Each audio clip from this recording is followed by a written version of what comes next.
could you give us a little idea of how you came into the Rastafarian faith and how you became leader of the Baba Shanti house? I was honest. I was fighting gender of my father, Ego side. That's it.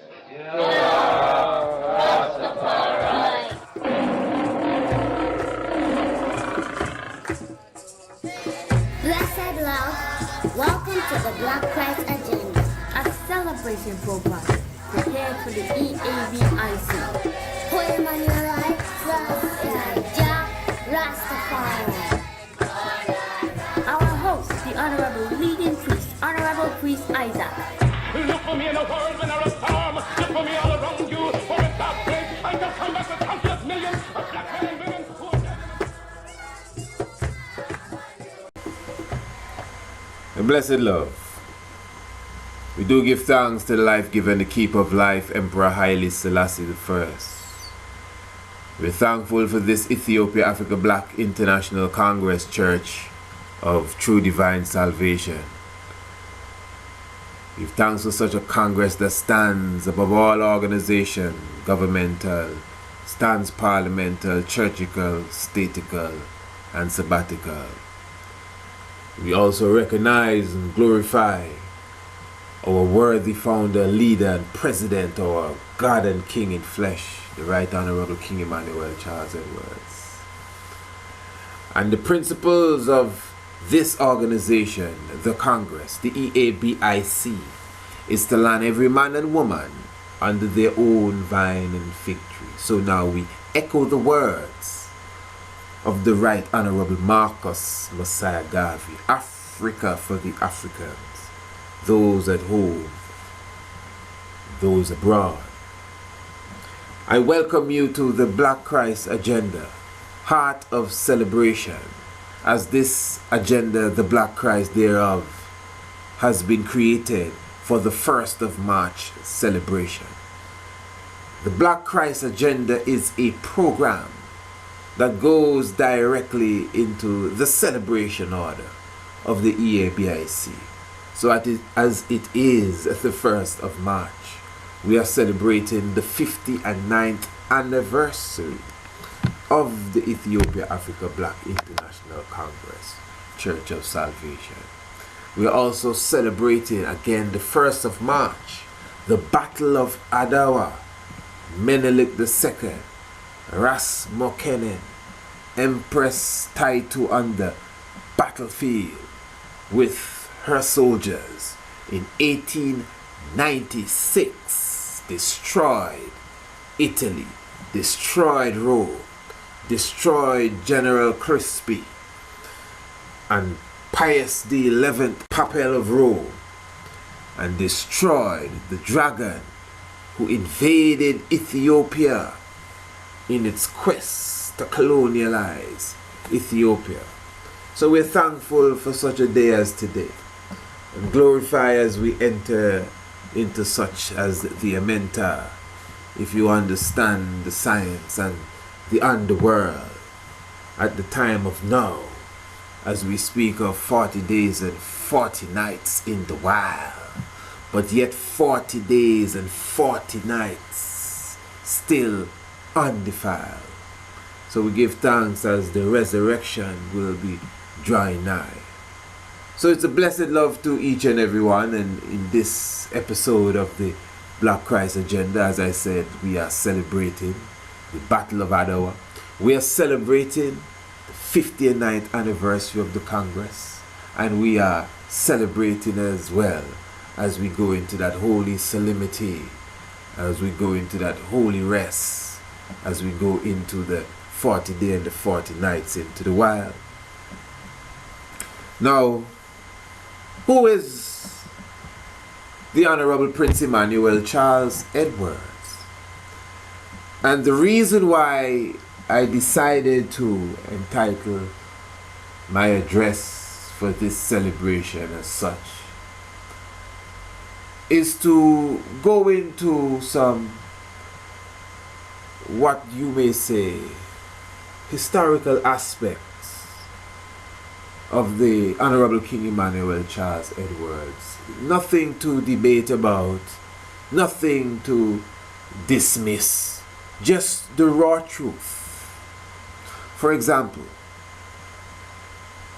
many of you would have seen my DVD documentary entitled 7.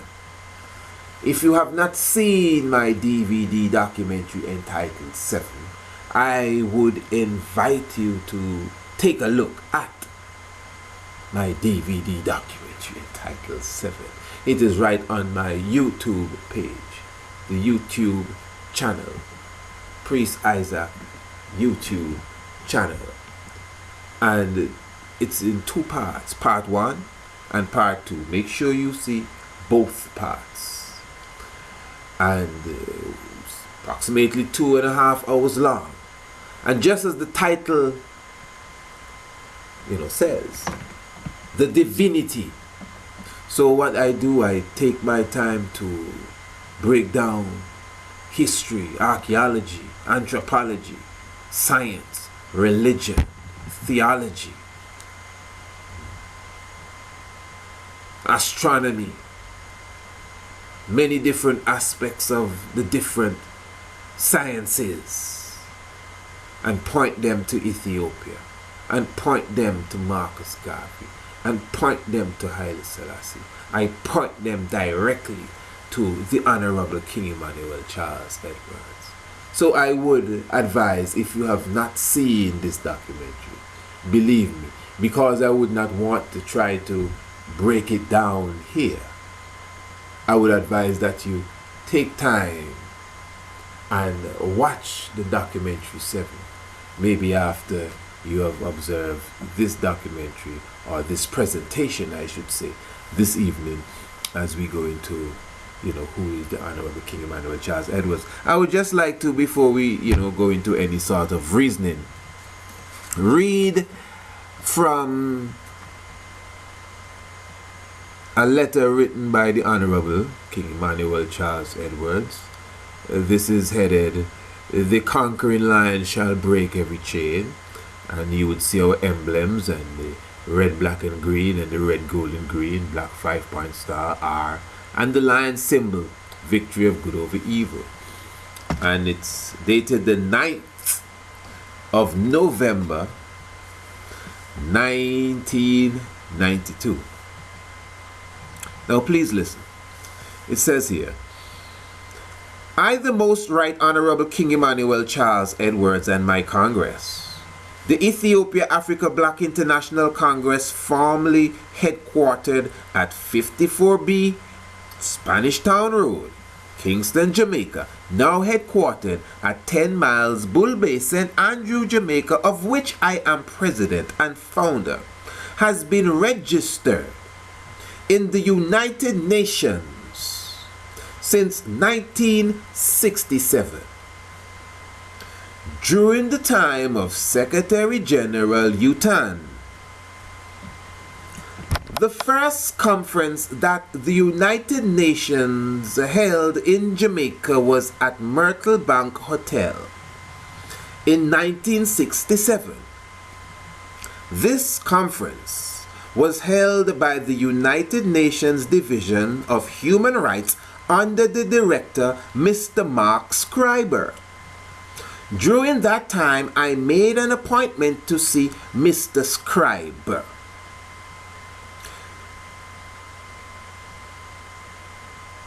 But was informed that I could not see him. I proceeded to write him a letter dated April 28, 1967, concerning I and my people's rights of freedom, redemption, and international repatriation to Ethiopia, Africa, and the brutal conditions that we are being held under by the Jamaican government, past and present. That letter is to Mr. Mark Scriber, S-C-R-I-E-B-E-R. So as he said clearly, even from 1967, King Emmanuel, he himself, president and founder, has been registered in the United Nations since such time. Let us continue. I received a response from Mr. Scriber dated May the 2nd, 1967, stating that he wished to acknowledge receipt of my letter and to inform me that its contents will be brought to the attention of the appropriate United Nations body and will be dealt with according to normal procedures. He also asked if I desired my name on the United Nations roster. He stated that if I said yes, no one could take it off, and if I said no, no one could put it on. Okay.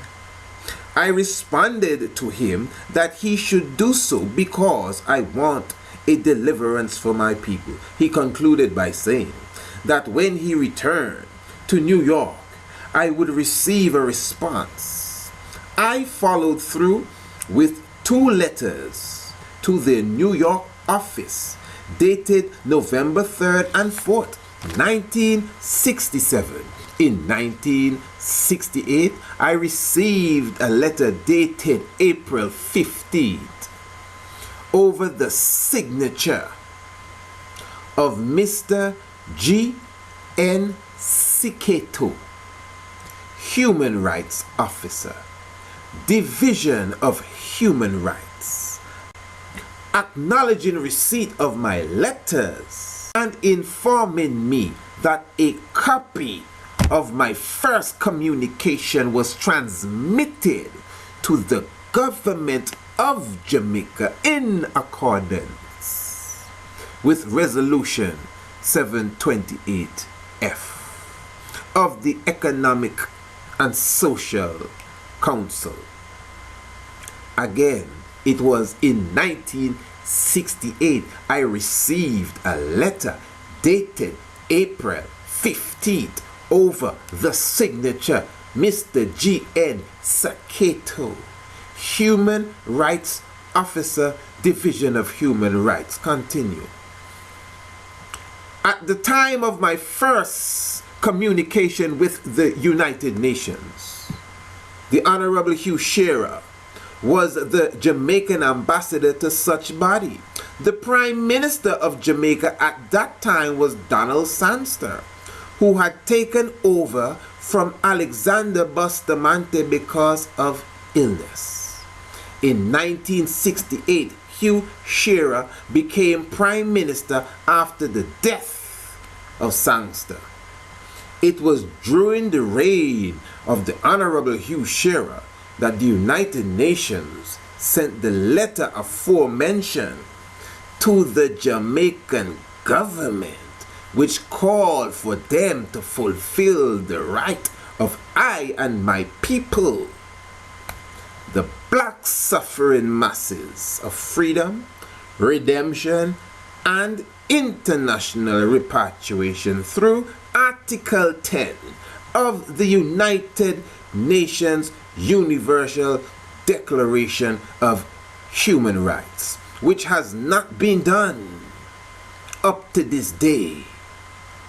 I want this matter to be dealt with now, the Father says. In 1967/1968, I was fully accepted and recognized by the United Nations as an international defender of human rights and justice. None of my letters, one more time, none of my letters to the United Nations went through the post office. None. I added that last none there, precisely. That's it. But were officially received by Mr. Coates, C-O-A-T-E-S, who was the then resident representative of the United Nations to Jamaica, and placed in the official mail bag of Secretary General Utan for him to receive. it was declared by the United Nations representative Mr. Robert Crooks that I am the champion of human rights. After Secretary General U10 received my communications, the United Nations told the Jamaican government to bring me up to the attention of the public as an international defender of human rights. The government under the leadership of Hugh Shearer ignored the call. Mr. Shearer pretended as if he was going to do it when he sent an invitation to me to attend a Human Rights Award presentation at Jamaica House on December 9th. The recognition due to me as an international figure was not given at such presentation. The Marcus Garvey Award, which was to be given to me, was given to Miss Coretta King instead. He again called me to the national arena, but said nothing about me to the public, and that has been the case to this day.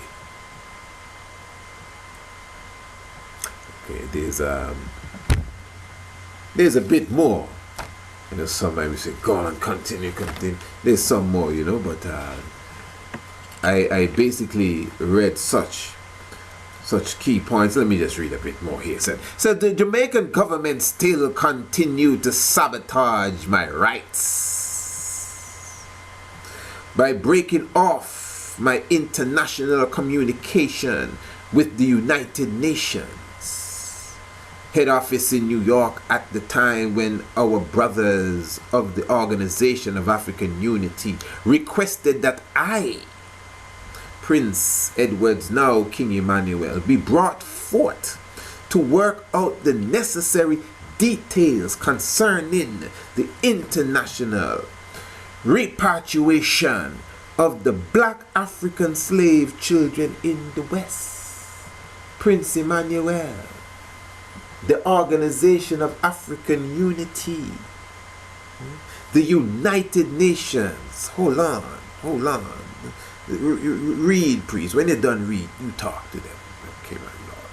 These communications were broken off between 1969 and 1970, when the government under Mr. Shearer as Prime Minister, Honorable Hector Winter as Minister of External Affairs, Honorable Edwards Siaga as Parliament member, destroyed my then headquarters at 54B Spanish Town Road, Kingston, destroying in the process my United Nations flags, houses, church, and drums used in the church. Say the mighty God of thunder, Holy Emmanuel I, Selassie I, Jah, RASTAFARI. You know, basically, one of the main reasons that I read that specific pamphlet is to show that, you know, you may hear of Prince Emmanuel, and you would hear the Bobo Shanti say, well, you know, King Emmanuel is the champion of human rights and justice, and, you know, it sounds maybe a bit way off. You know, it may sound a little, okay, it sounds nice. In what context? You know, what do you mean? And to be very honest, you know, without disrespecting anyone, many of us, as members of such a Congress, when we are forced to answer such questions as it relates to the validity of such claims, being champion of human rights, you know, we sometimes, you know, we really don't know what to go for. But I just gave you a list of names. That's why I spelt the names for you. Mr. Mark Scriber. That's why I made you, you know, put you in a position to research it if you want to. Division of United Nations, Division of Human Rights. Mr. Mark Scriber, even at that moment there. it was under Mr. Robert Crooks as representative at the time that he was declared champion of human rights. None of my letters, the Black Christ said, went through the post office. They were put directly into the United Nations bag. It is Mr. Coates, who was the representative in Jamaica at the time, that collected his mail and carried them straight to New York.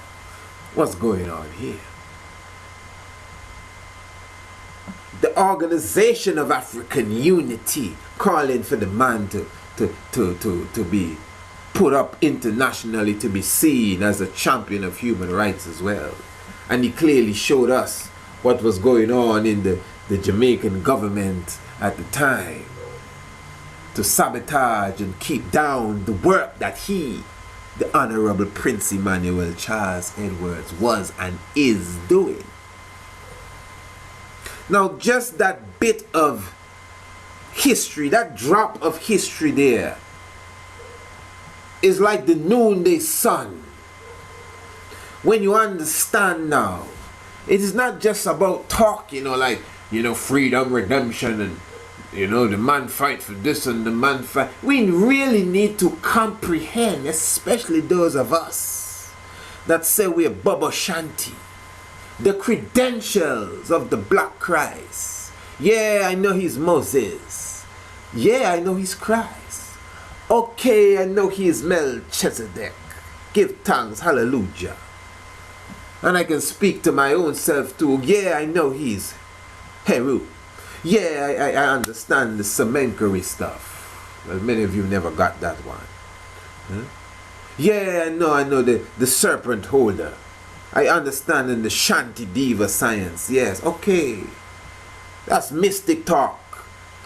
And the elements and theology. But let's come down to earth now and see what's going on the ground. The Christ in the Bible said, listen, I'm the Son of God. Now, if you don't believe me, well, don't take my word for it. Just check my works. And then we can take it from there. Listen, Brother Congo Rocky told me, I've repeated it on 7. Brother Congo Rocky spoke to me concerning different situations as it relates to King Emmanuel Charles Edwards. But one thing the brother said, no one amongst us has fought for human rights and justice like Brother Ed, Bongo Eddie, which is King Emmanuel he's speaking of. Elder Pido, in an interview with a brother of mine, family relative of mine, Brother Israel, Brother Pido clearly said in that interview with Brother Israel, that Prince Emmanuel is the priest amongst us. He just grew up amongst us and he has been perfect in every way. I'm just telling you what Brother Pido said. He has been perfect in every way. And when I look upon all I.N.R.I from them time to this time, Brother Pido and I know Brother Israel, blessed love my good brother. By the time you may have heard this documentary, we may have already linked up again in flesh. Looking forward to see you. Love. Brother Israel could tell you, Brother Pido said clearly that, hey, listen, when we look at the man, Brother Eddie from them time growing up, he used to love the people. He loved everybody. And he was perfect in every way.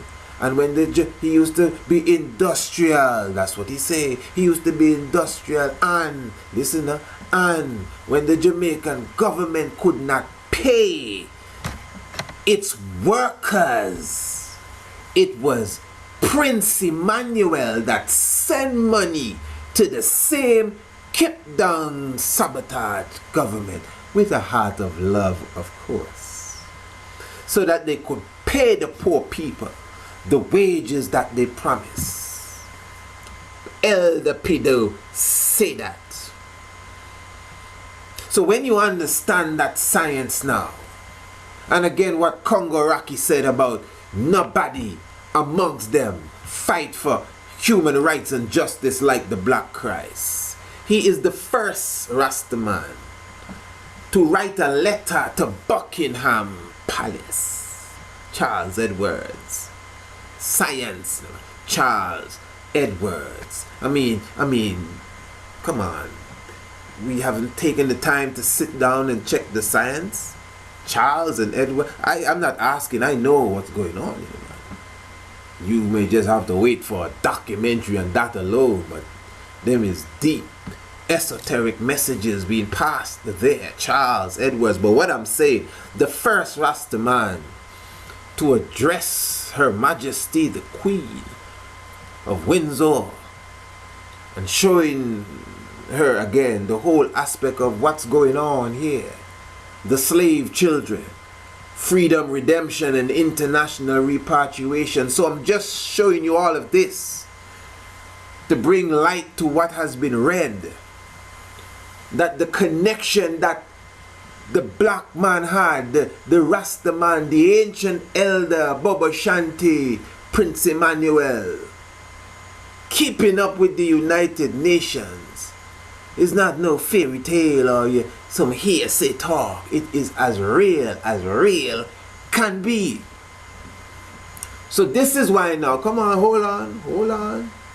This is why now, when Ghana got its independence, March again, 6th of March, 1957, when Ghana got its independence, it rose the banner.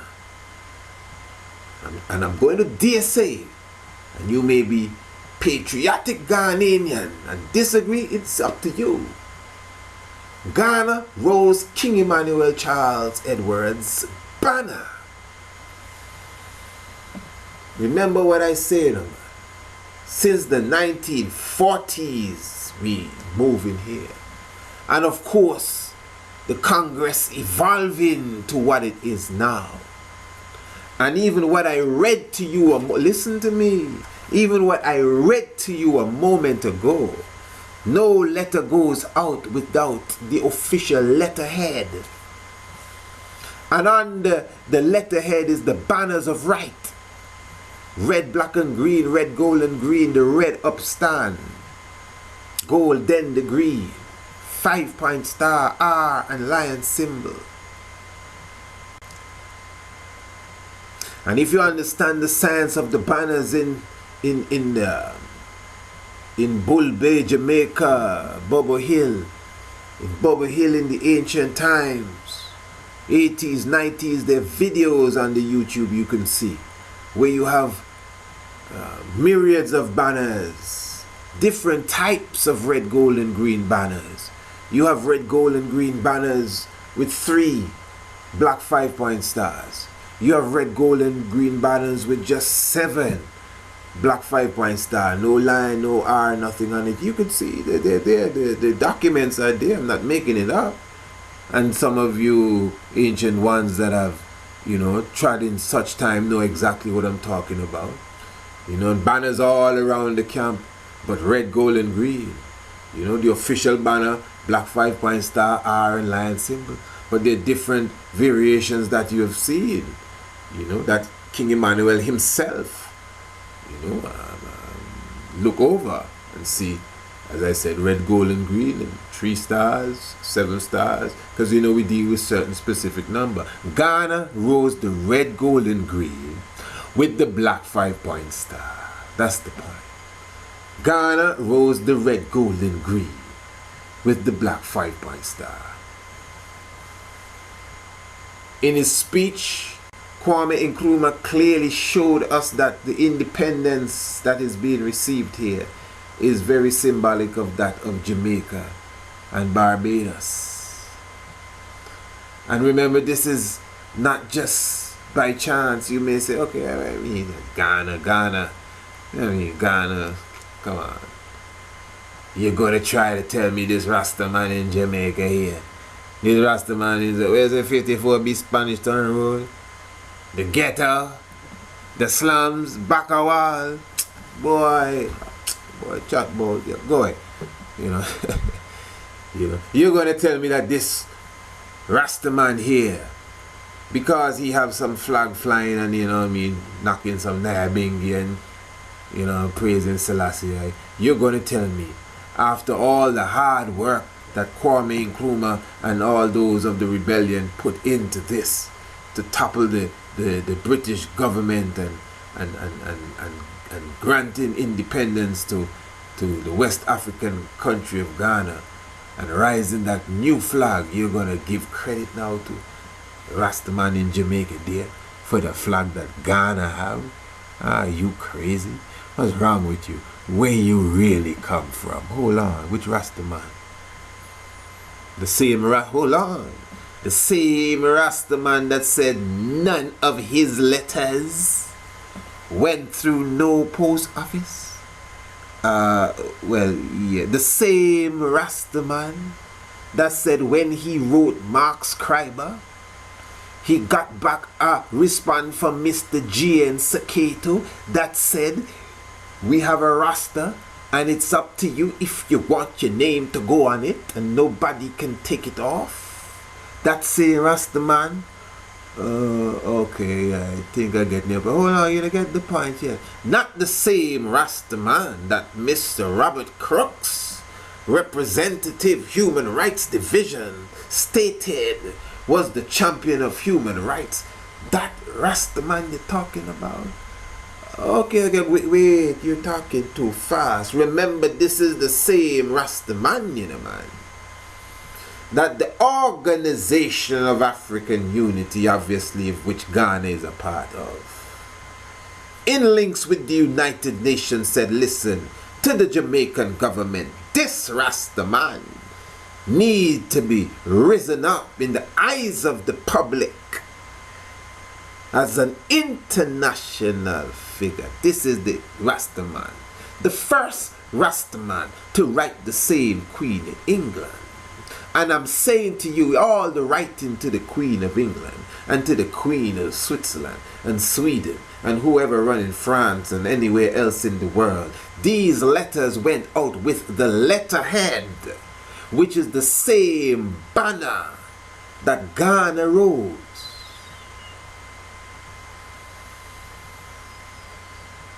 Well, whatever you believe, you cannot run from it. When Ghana did not have that flag, King Emmanuel have the flag. Alright, run round that one. Impossible. And I'm showing you, he is not just some religious holy figure that we lost in some spooky, praise the Lord and kneel and pray sort of fantasy world. This is the real human God in flesh that come to fulfill human rights and justice. This is what I'm telling you. And moving with the prophecy at the same time. Yes, it's just a joy, No, just a joy. So when you comprehend now the science here that I'm showing you, in reality, when High Selassie came to Jamaica in 1966, remember, it is 31 gold medals the king give to 31 Rastafari. Gold medals. Is not King Emmanuel alone get a gold medal. 31 Rastaman, as they call them. 31 gold medal. When you get a gold medal, it means you win out, man. You done win already, man. Not silver, no bronze. Gold medal, then win the race long time.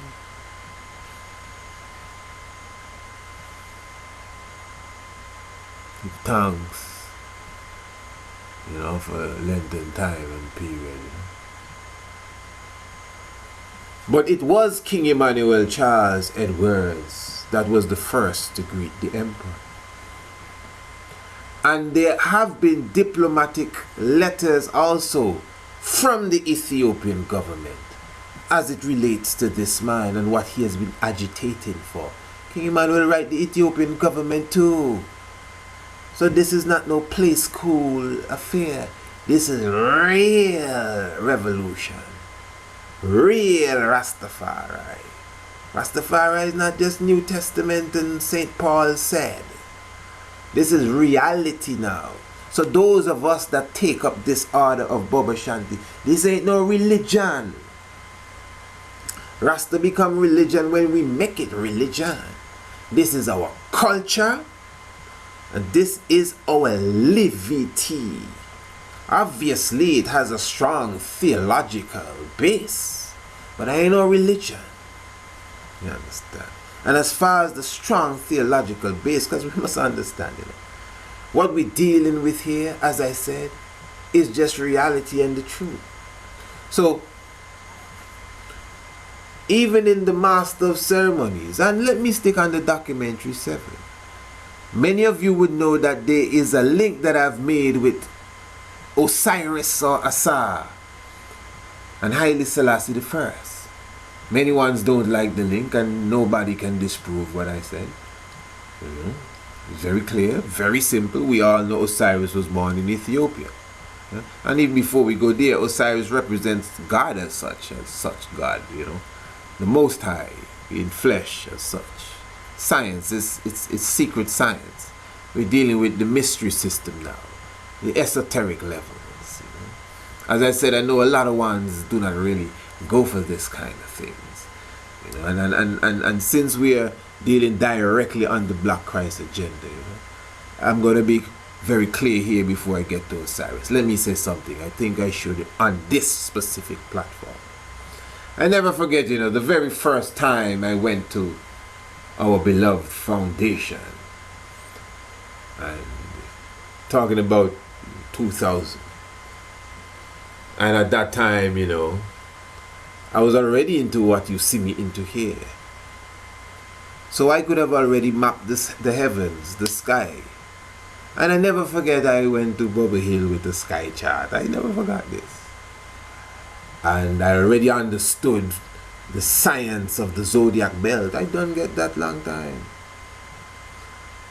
No one show me these things. King Emmanuel himself is who reveals such to I. So,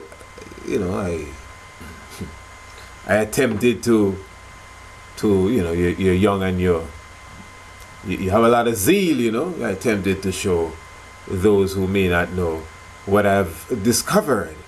Look at this in the sky, in the stars.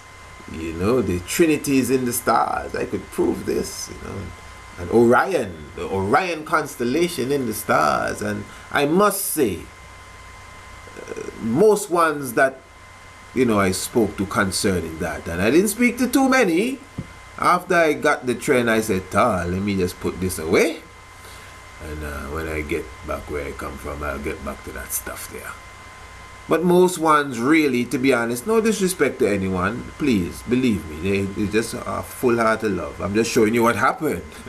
Most ones really turned up their nose to that. Like what you're dealing with there. Them is stargazing business you're dealing with. Stargazing, My stuff was referred to as stargazing again. I said, I look at the stars, I can read the heavens. Emmanuel the internal stargazing. Okay. The 19th Psalm does say that the heavens declare the glory of the Almighty I, Amlak, and the firmament show it his handiwork. Day unto day utter its speech. Night unto night show it knowledge. So come on, the heavens, the firmament, that which is above you, sun, moon, star, cloud, whatever you see above you, is speaking to you in a mystic way. And you have to be able to read the heavens to comprehend what it is telling you. Even the scriptures in Amos, it speaks about Orion. In Amos, it speaks about Arcturus. In the book of Amos, it speaks about Pleiades. These are constellations of the heavens. But what really, put the cherry on the cake for me now is when I heard the Honorable Priest Harris say, this is Elder Priest now, Priest Harris, he has also passed on. But at that time, the Elder Priest Harris, give thanks, my Lord. It is he who I heard say, man, just a great man will come amongst us, you know. Just a doctor's going to come amongst us. And man that can read the stars. Priest Harris. Listen to me good. You know, I usually hear man talk about, yeah man, King Emmanuel say, man of big affairs, doctors will come amongst us. You know. But one seemed to leave out the part where he said, and man that shall read stars. Come on, don't be playing with me. Shall come amongst us. But you see, one of the sour things about us, listen to me, yeah, we're getting serious. This is the Black Christ agenda. When the one that can read the star come looking like us, no, it's not him. It's not him. We're looking for a man from NASA to come amongst us. Not to read no star, maybe to butter your hand or something. Huh? No, don't tell me I'm lying. Because everybody say that doctors shall come amongst us. Isn't that so? Everybody say that. I hear people say this from the altar. Doctors shall come amongst us. Well, we have doctors amongst us. And I'm not dissing nobody, but I ain't talking about because your grandmother teach you how to take a bush and that bush and that bush. We have real healers amongst us that has established themselves as recognized healers. And when we say healers, I think I gotta take the S off from my understanding and be clear. The Honorable Priest Kailash Leons has established himself as a herbal physician internationally. Now one may say, well, come on man, that's your brethren. So what? You're not my brethren too and my sister? Don't be playing around. Of course that's my brethren. But that don't mean I don't see the reality. Okay, so because I'm gonna act as if I don't know the reality, and we must look at time, and time answers questions. We see the work that the brother is doing. We understand the testimonies that we hear internationally, and not just on the health level, but as a diplomat throughout the globe, dealing with the whole aspect of reparation and repatriation as well, and the whole cannabis agenda as well, and many other aspects. A man of big affairs. But you see, we have something about us, the Willie Lynch vibes still alive in us, eh? So when it's one of us, if it was a doctor with a white coat and a black pants and black shoes and the stethoscope around his neck and glasses, and he's from India, and they say, well, I'd like to come and see you at the... I'm not mocking no one, you know. Please don't be offended if you're an Indian. But I'm just trying to bring some color to what I'm saying. Oh, we'd quickly bring him in. We might put him on the mercy seat too. But because it's one of us, the man said doctors and those that can read the stars. You hear me? I don't care. I'm telling you how it go. If you don't like it, it is up to you. Because I can read the stars, and not just read. Don't just mind the little thing you're hearing and, you know what I mean, the archer and that. Okay, that's nice. I know the heavens. I have taught astronomy in colleges in England, in Hackney. Astronomy. I've never been to an astronomy class in my whole life. But because of how I speak, I was asked to come and do a course on astronomy. and asked to return, but because of certain circumstances that just didn't happen at the time. So I'm just trying to show you. So it's because I understand the movements of the heavens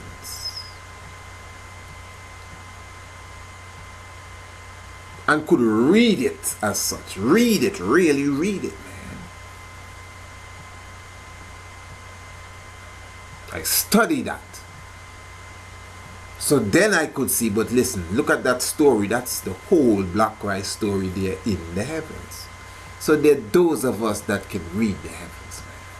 Come on. And the God said they're coming amongst us. But you see, we don't want to accept them when they come looking like us.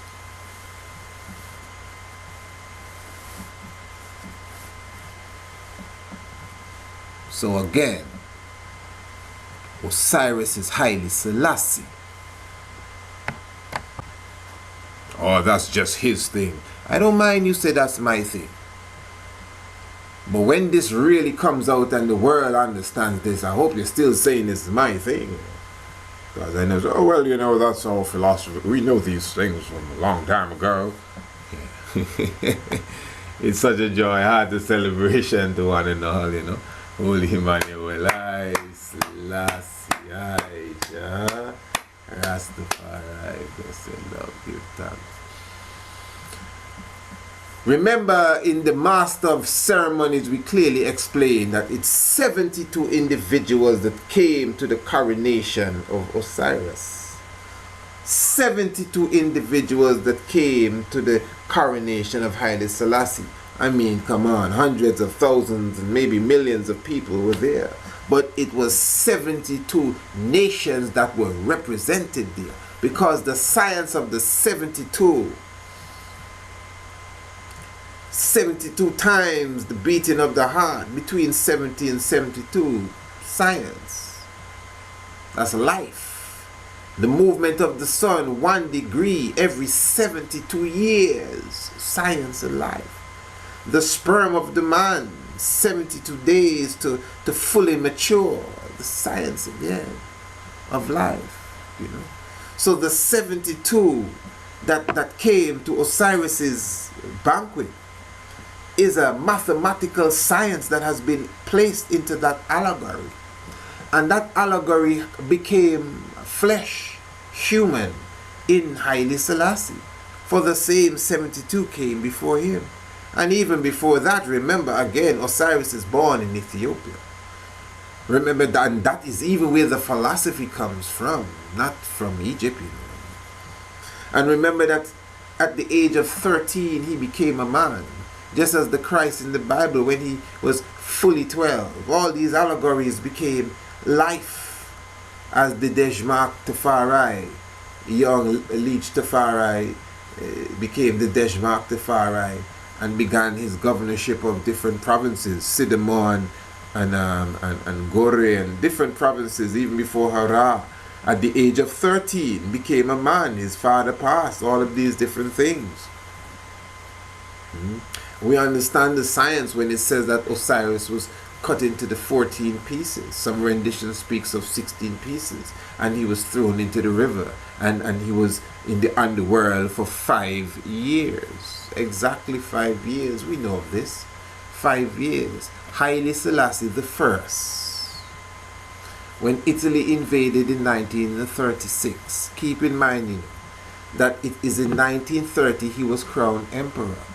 In 1929, remember they signed that specific pact in Italy where the Vatican really officially became a city-state. And as some theologians would say, historic theologians will tell you, and other theorists, that this is when the Pope officially became a king or an absolute monarch. That's at the time of Pope Pius XI. So when you comprehend this science, this was done a year before the emperor was crowned. So in other words, the Pope officially became that king. The Vatican reinstated as such.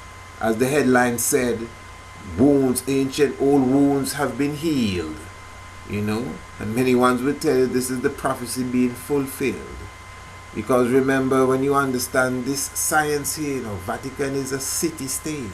It has its own flag, it has its own currency, it has its own everything. It's a city within a city, within the state. So it is the Vatican now, or Rome, or the Catholic Church at that time that attacked Ethiopia the next year. Well, attacked Ethiopia in 1936, from 35 into 36.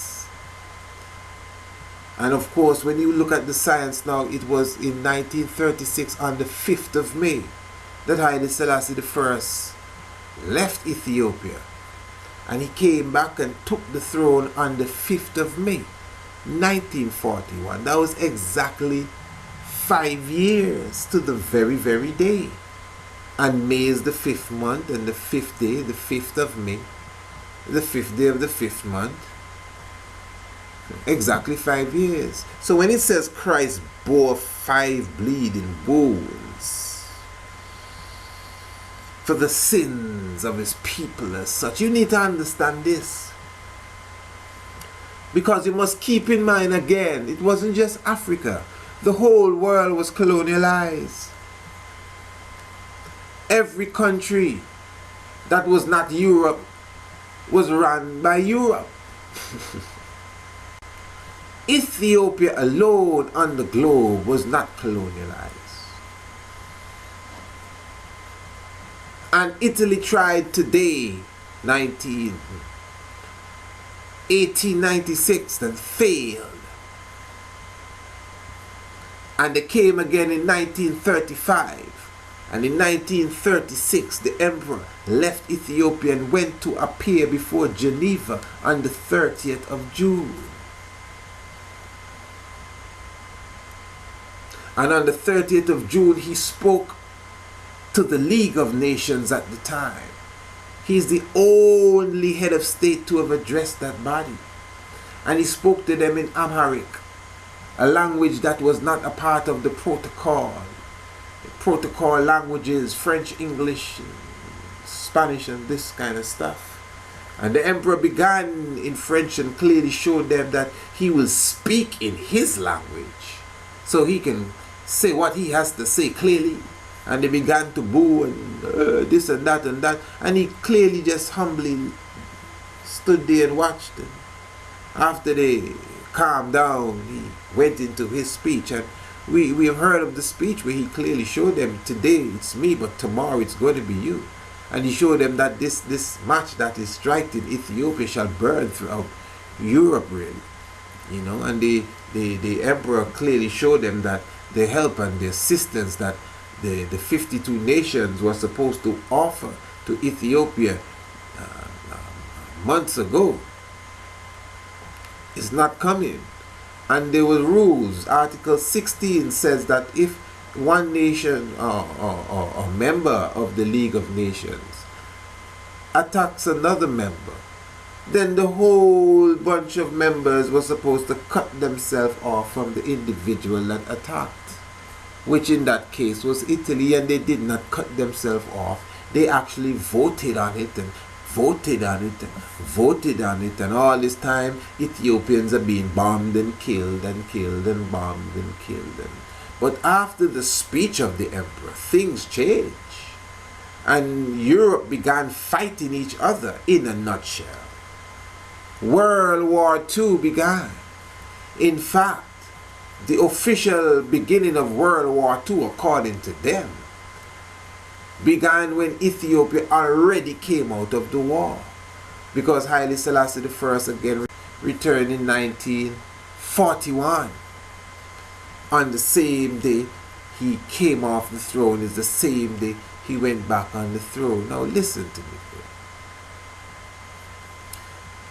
According to the science, when Asa is resurrected, he shall become the constellation of Orion or Sahu. Because remember, Asa or Osiris being in the Amenta for exactly 5 years, again is symbolic, 5-point star, again is symbolic, 5 bleeding wounds, exactly 5 years. So after being resurrected now, Osiris becomes the great constellation Orion in the heavens. This is according to the science of ancient Kemet. But again, this is allegory. This is the oldest understanding of a God concept outside of the heavens. And there's no one that can tell me that Asar or Osiris does not represent Haile Selassie the first. Now I'm showing you that the Orion constellation, this is a bit of academics now, the Orion constellation is at the center of the heavens, meaning that the equator of the heavens, the celestial equator, cuts Orion in two. The celestial equator passes through Orion's belt. So just like there's a terrestrial equator that passes through Ecuador and Uganda, for example, and you would say cut them in two, whether it be equal or unequal halves or unequal pieces, pardon me, equal or unequal pieces, we know for sure that the equator of the heavens passes through the Orion's belt. So Orion looks like a hunter, as they call him, because that's what Orion means. But Sahu is not Orion. Sahu is Osiris.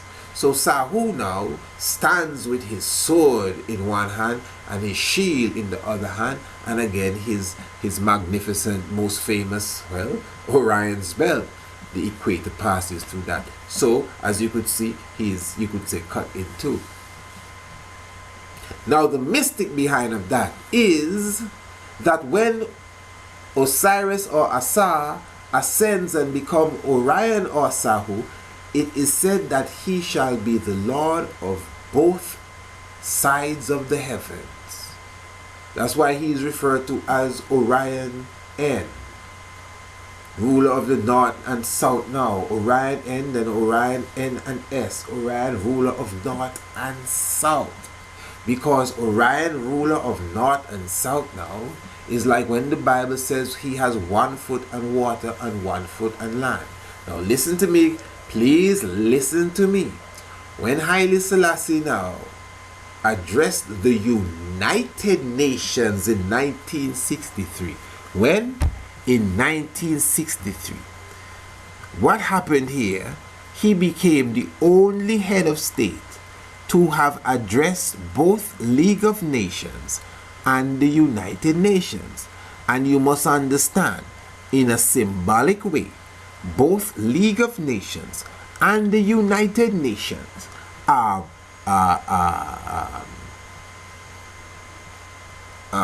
organizations that represent the governing or governance of our planet. So in other words, our planet looks to the United Nations for good governance, all the countries. In that time, they looked to the League of Nations for good governance. That's why it played such an important role in this prophecy. So when Haile Selassie addressed the League of Nations, no other head of state has ever done that. Yes, the heads of states have addressed the United Nations, but Haile Selassie again is the only head of state that have addressed both League of Nations plus the United Nations. So that is mystic. Now Orion, as I said, stands on both sides of the heavens. His upper part is on the northern part, and his lower part is on the southern part, or the southern hemisphere of the heavens, because the heavens has a hemisphere too. That's why the heavens looks like a sphere as well. It's deep stuff. So the point I'm making is that Haile Selassie is showing you there that he represents Orion, as he is the only head of state to speak to both governing bodies that has run this world in the modern time, and this cannot be erased. It done happen already. Nothing nobody can do about it, and there cannot be another one. You can't resurrect the League of Nations and try to change the history. Earth's rightful ruler. You understand me? Now listen, hold on, we're not done. When Haile Selassie I visited the United Nations in '63, he gave Secretary Utan a specific present. There's a documentary known as The World Tour. You should watch that documentary. Haile Selassie gave Secretary General Utan a specific gift. He gave him an obelisk. An obelisk. Now Osiris is being credited. Listen to me now. Osiris is credited for the obelisk, because Osiris's penis or phallic is very symbolic in the story of him being crucified and cut into different pieces and thrown in the river. So the penis or the phallic is very important in the Osiris story, and I'm sure many of you would know. For those who do not know, they say when they found the parts of his body, the phallic was not found. But yet still he impregnated his wife, Aset or Isis, who brought forth Heru or Horus. Now I'm showing you that the phallic is said now, the obelisks that you see all over Egypt, the obelisks that you see in Sudan, the obelisks that you see in Ethiopia, they are symbolic of, or they represent Osiris' penis, straight up. The phallic. You know, the obelisk. No, I mean, ain't them something there. Wait. I just said Haile Selassie gave an obelisk. You don't listen. Haile Selassie gave an obelisk as a gift, a miniature version, obviously, to Secretary General Utan and the United Nations. Hold on, listen to this. Remember, the obelisk don't just represent Osiris's phallic. The obelisk represents Osiris in general. And Osiris became the Orion constellation. And the Orion constellation, when Osiris went up, hear this, you know, Osiris is not Orion before he went into the underworld. Before Osiris or Asa went into the underworld, he was not Orion. After he went and came out of the underworld after 5 years, then he resurrected, became Orion, and became the Osiris of North and the Osiris of the South. After. So it's after the war with Italy that Haile Selassie addressed the United Nations. He addressed the League of Nations while the war was going on.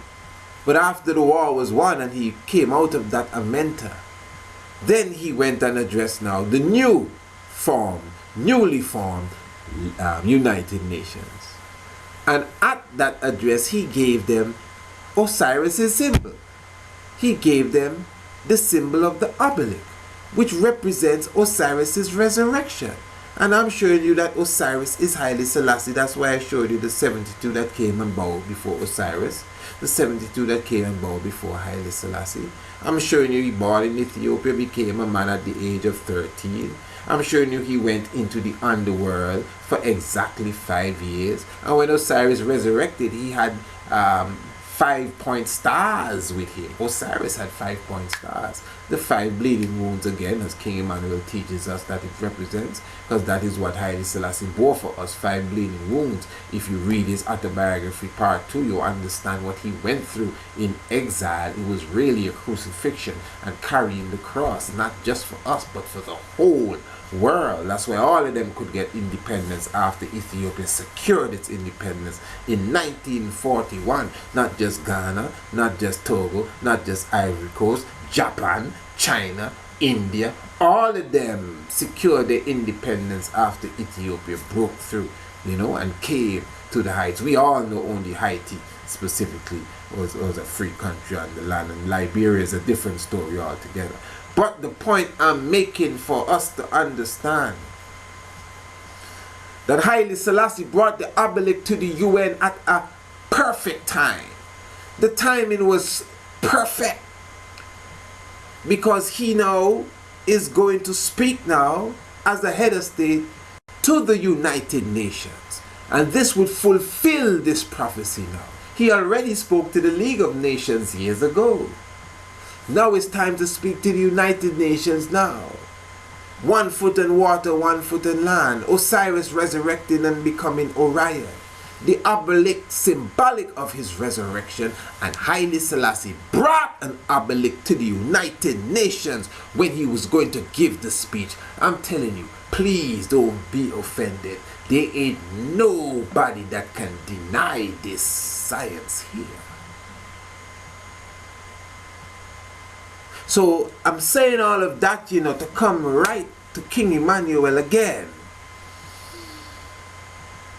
Because King Emmanuel himself now, although there's a bit of mystery system I added there, but I brought it down to what Haile Selassie was doing at the UN when he visited Utah and gave him what a unique gift in the 60s. And this is the same time frame that King Emmanuel was being recognized by the UN. And oh, please don't send your letters to no post office. I'll send the mailman to you. Oh, please feel free to write. And they're writing back. We received your letters and we had a meeting on your letters. We told the Jamaican government, huh? This is not religion and Jesus said, and you know what I mean, and Haile Selassie believe in some secret meeting here and there. And don't get me wrong, nothing wrong with the secret meetings. I mean, the mystics take place. I'm the first to tell you that. But let's look at this realistically now. Haile Selassie I, no King Emmanuel on a diplomatic level. I'm telling you, Ghana, mystery system, Ghana is Bobo Dijeni, the kingdom of the Ashanti. Bobo Dijeni, Bobo Ashanti is the Bobo Shanti flag that they rise. King Emmanuel is a mighty being amongst us. Ain't no regular man that. Take it from I.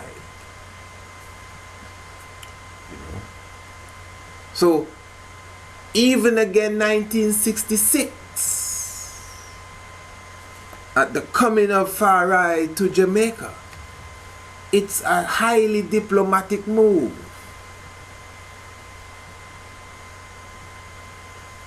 And when you see the UN recognize King Emmanuel, the OAU recognize him and asking the Jamaican government to bring him up quick, we as Bobo Shanti need to comprehend the glory that we have inherited, especially in this redemption fight. Most High Selassie I, Jah, Rastafari. So as I said, we can go into the mystics of King Emmanuel and everything. We don't know how far the mystic is. We don't know police come to lock him up and just dead on the spot. We know them things. Police come to hit John, end up beating themselves. We know these things. Helicopter drop bomb in the Congress yard. And when the prophets and the empress find the bomb, King Emmanuel say he done disarm that already. Real bomb when they carry to the police station, the police run out of the station. Real bomb. So there's a lot of mystics I could sit here and give you of King Emmanuel. I mean, such that I've never even seen, but I've taken my time. Decades of work, gathering the information from the elders, and I myself, I'm not afraid or ashamed to say, have become an archive of a lot of things that many don't even know. as it relates to the Black Christ, King Emmanuel VII. Donya God, Jah, Rastafari. So give thanks to a man like Priest Bob.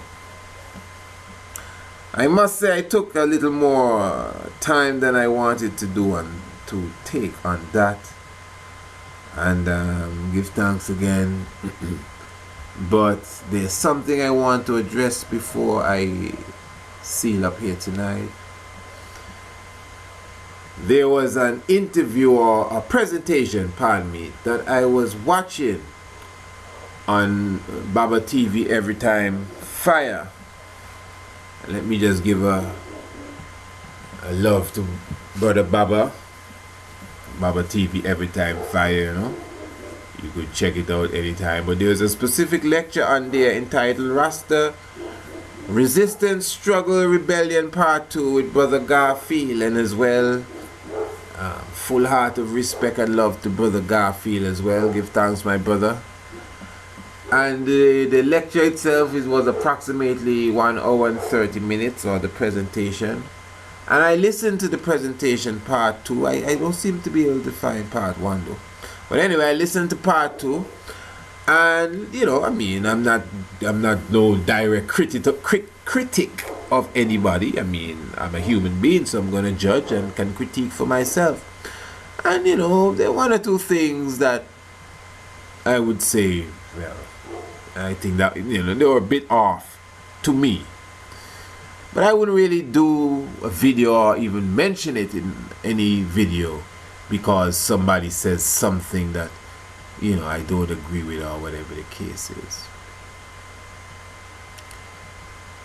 But the good Brother Garfield, he, in his presentation, he went into Prince Emmanuel and he went into the Bobo Shanti. And because of some of the facts that he put on the table, I thought it was necessary for me to address his information and kind of iron out a few things, especially since he was saying, for those of you who do not know about the Bobo Shanti, well, this is what the Bobo Shanti is all about. And I am paraphrasing there. This may not be his exact words, but you will hear his exact words in a moment. So I'm going to present a bit of this lecture, and it's a lecture that you should check yourself. As I said, it's on Baba TV Every Time Fire, and it's Rasta Resistance, Struggle, Rebellion Part 2 with Brother Garfield. You know? Alright. Just listen and let's see. Acknowledging High Selassie as the supreme being and only ruler of life. So that's Brother Garfield here speaking. Alright. In the book that I got some information on called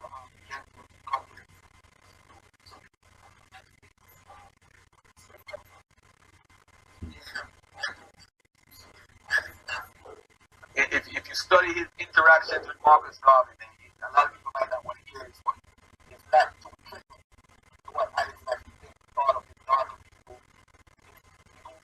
With the Italian power, how he was willing to do certain things to his people was not something that a lot of Rastafarians want to hear. But that's another topic I should bring up in part 3, because part 3 is going to be about the root of the Rastafarian locks, the looks, how it influenced Leonard Howell, because he traveled all over to African places, and how, you know, the Mama tribe used to wear the locks, the smoking of the herb. I don't know, a lot of people say it traces back to Hindu roots, Indian roots, because the Indians came to Jamaica and planted it, like I just said earlier. Leonard Howell actually admits to that through Joseph Hibbert's information.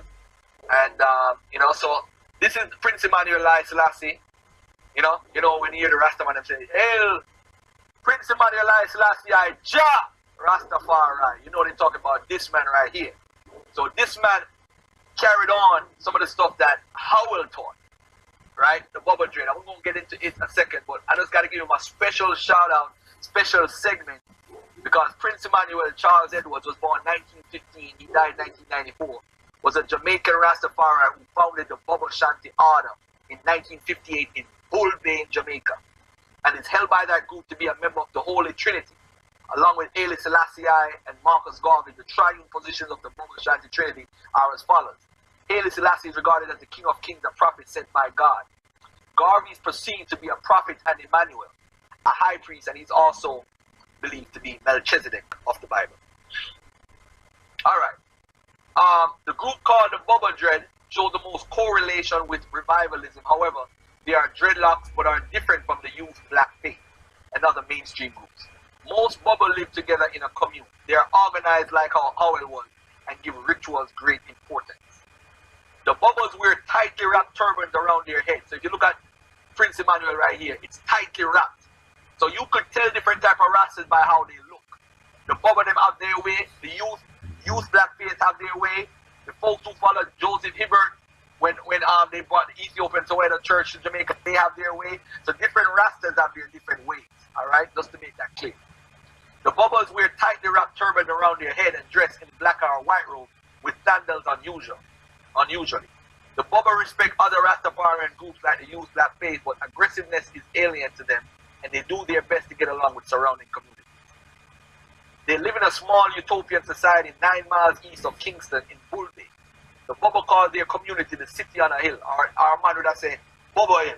So when you listen to Capleton and the man say, yo, Prince I Selassie I, and talk about a man go Bubba Hill and Ray.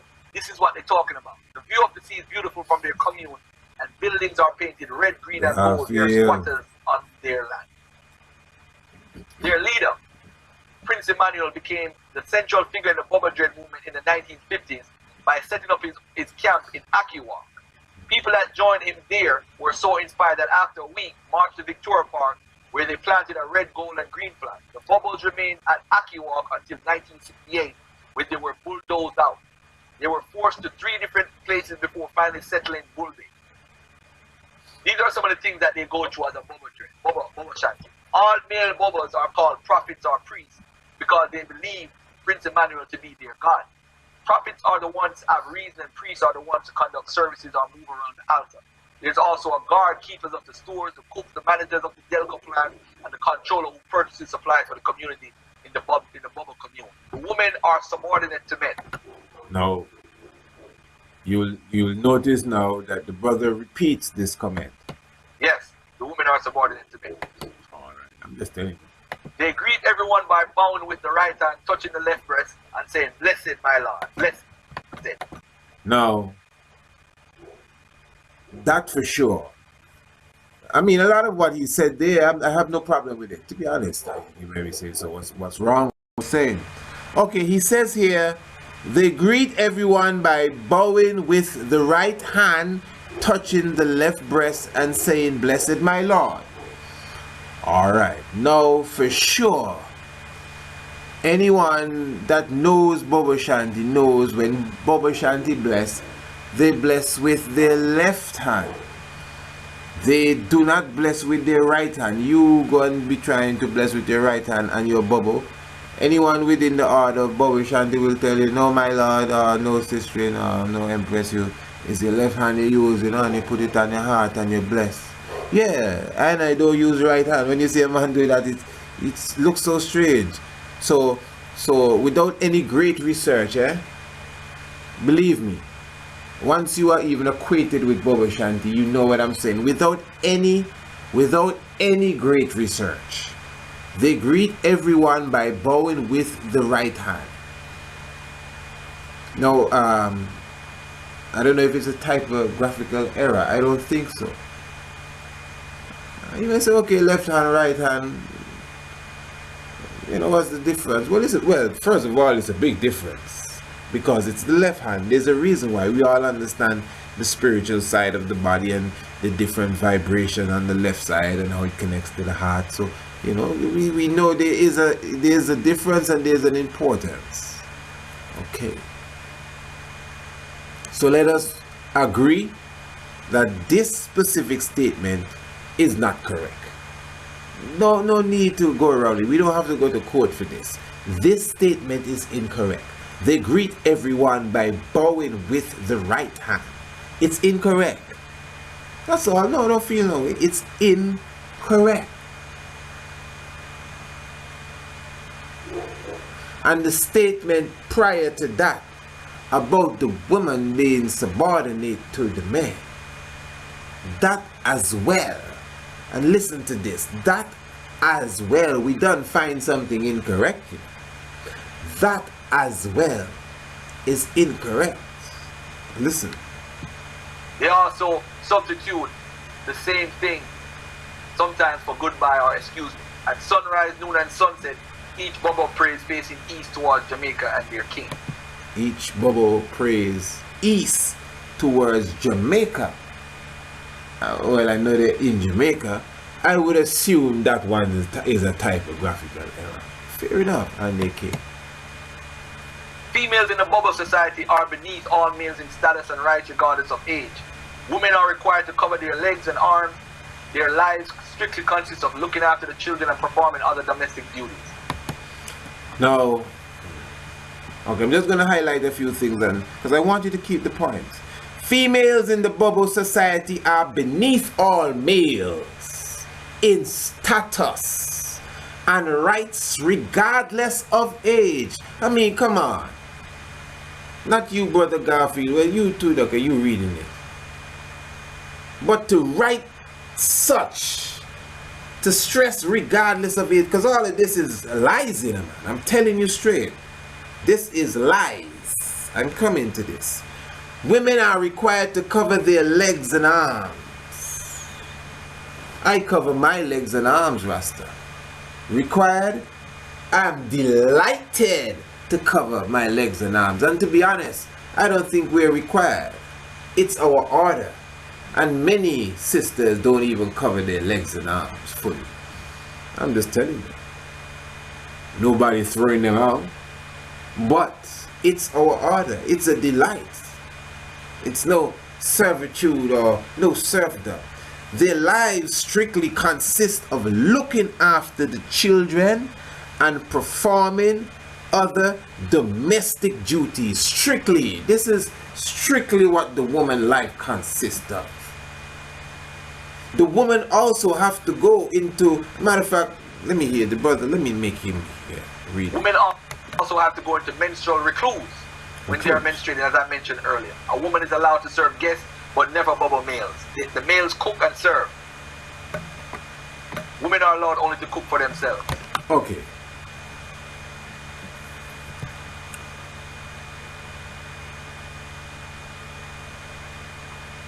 Now, I'm not a woman.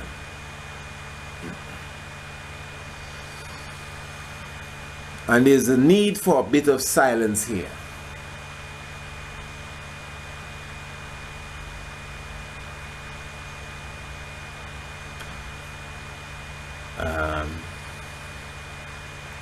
A Bubba Shanti woman speaking on this issue is one thing. No disrespect to you if you're a Bubba Shanti woman. But you see, a Bubba Shanti woman that sit amongst King Emmanuel, Charles Edwards, where I am right now, there ain't nobody around me as a woman that sit with King Emmanuel. But I know you all. I know you. I know who you are. I don't want to be calling nobody's name and give no long list of names here on the international forum here as such. You know, but I just don't feel like doing it.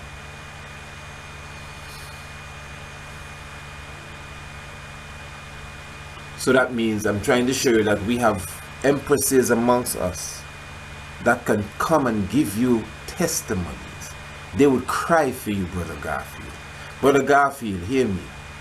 I'm only saying this because that information to me is very harsh. Brother Garfield, listen. Brother Baba, listen. Just all love coming from me. Just love. Okay? You know I appreciate your works fully. Love, my brothers. Give thanks and just keep up what you're doing. That's what I'm saying. Well, you see that little bit of information here? It's very harsh. And it's not the truth. If my sisters, I'm not gonna go break my neck to try create some forums just to get the voice of the bubble woman out there to answer this, you know. But it can be done other ways.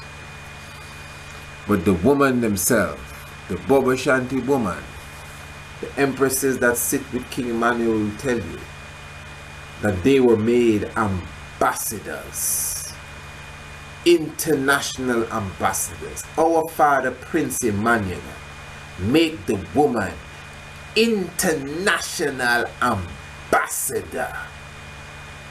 Huh? King Emmanuel Charles Edwards specifically tell us that the woman is supposed to be in front. So when you understand the science, you know,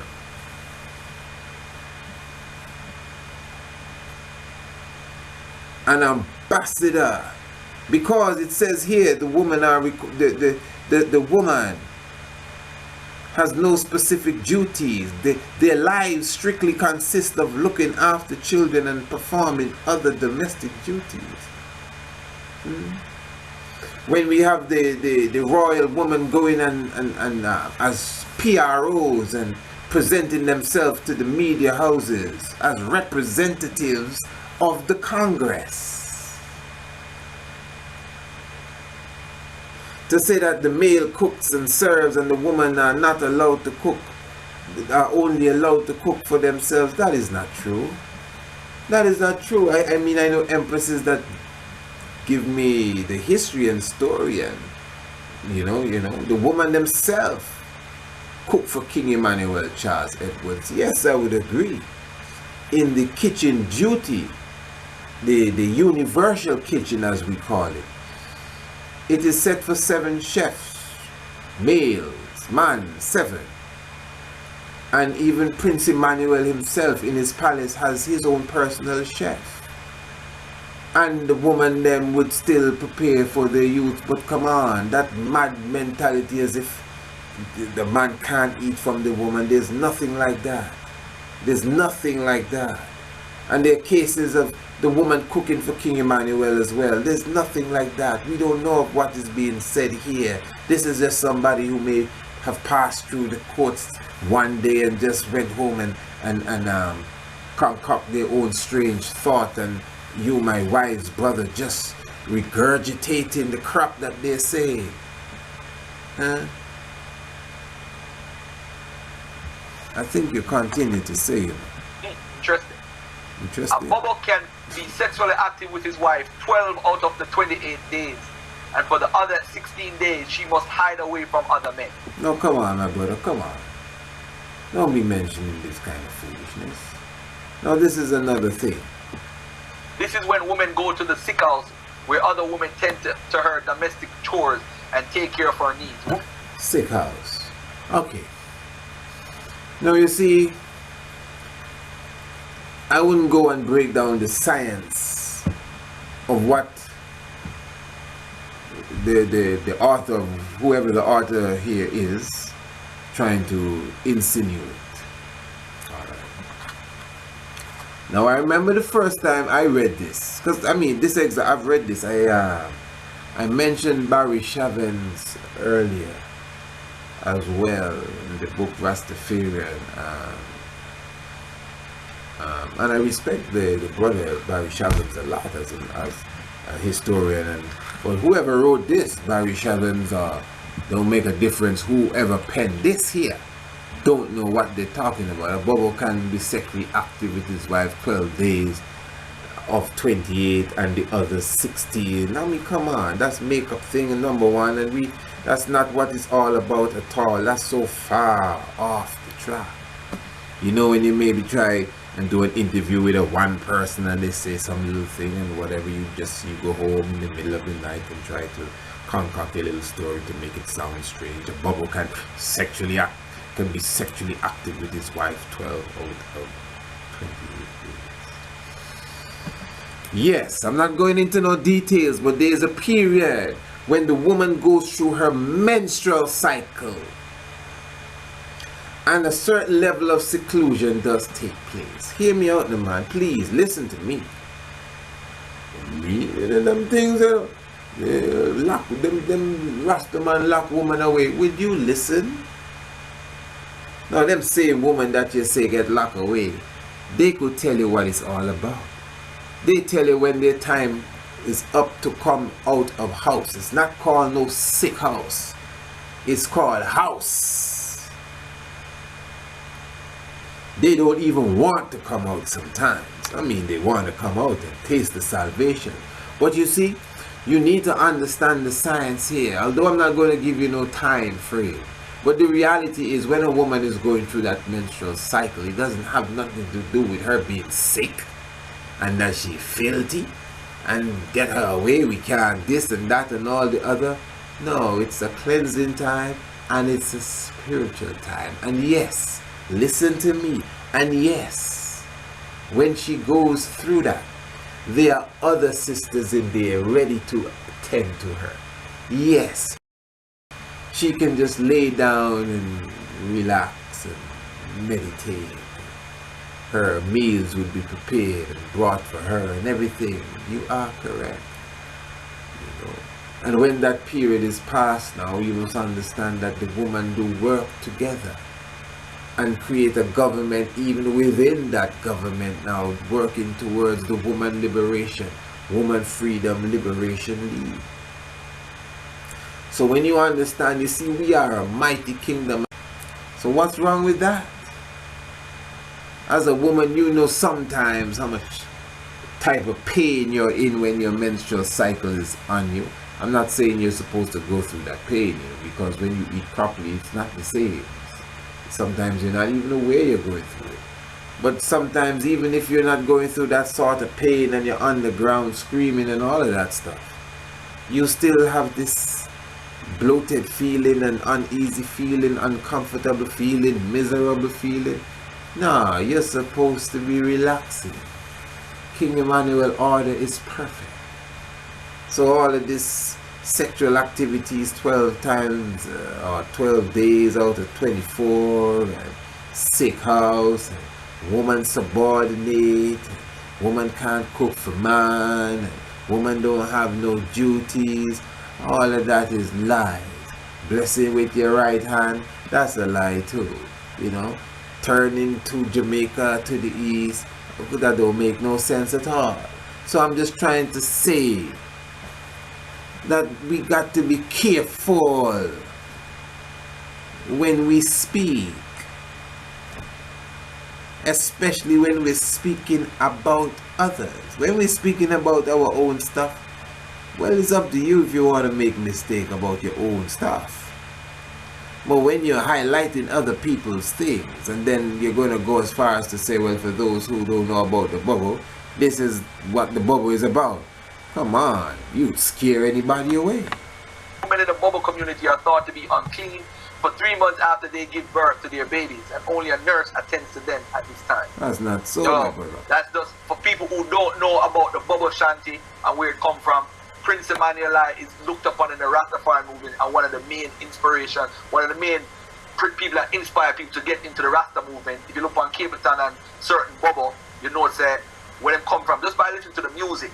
You know what I'm saying? So when we think about reggae music and we listen to Bob Marley and so forth, we have to think about the fact that the music was basically a way of telling the life and the struggle of people in Jamaica. Basically the Rastafarian movement and the struggles that black folks face in Jamaica. Because remember, 12 white families used to run Jamaica at one point before 1962, and they still run it. You talk about Matalan, you talk about, you know, Siaga and them family and them all them people. You think about how the struggle is basically the Rasta movement was what Jamaica is made for Jamaican people in the Caribbean. Basically for us to defeat the system of white supremacy. That's why I'm saying Rasta is resistance, rebellion, struggle against white supremacy. Alright? Let's go to my favorite right now. Youth. Alright, give thanks. Well, give thanks, Brother Garfield, still, you know. Give thanks for your information. I must say I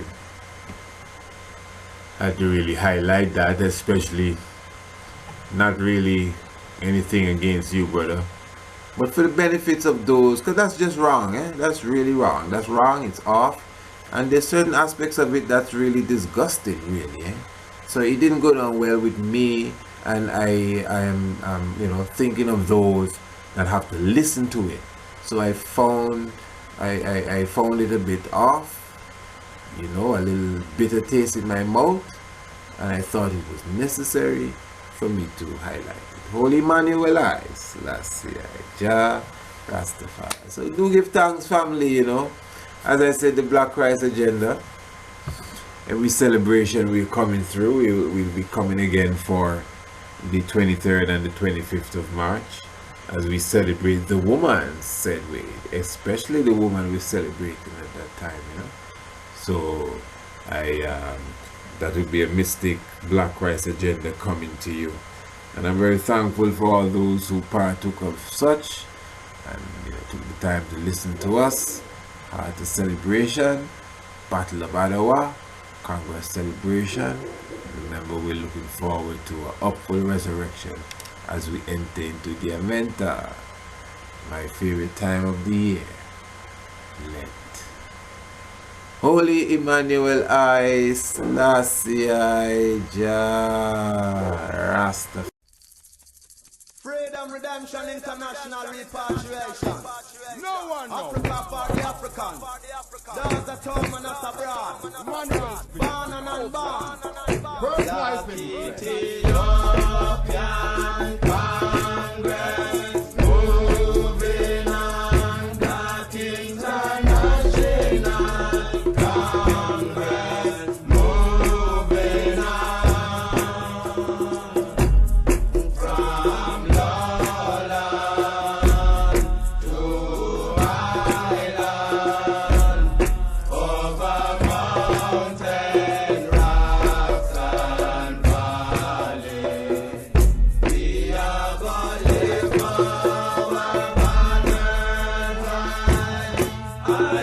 I.N.R.I, we are going them in the land. We are going sing and shout. We are going praise for right. For the Congress moving on. That Ethiopian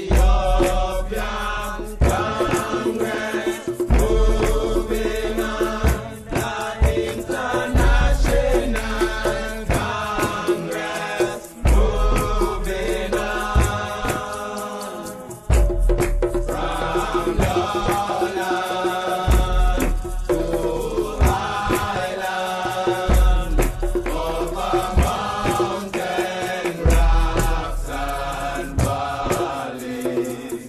We are calling for our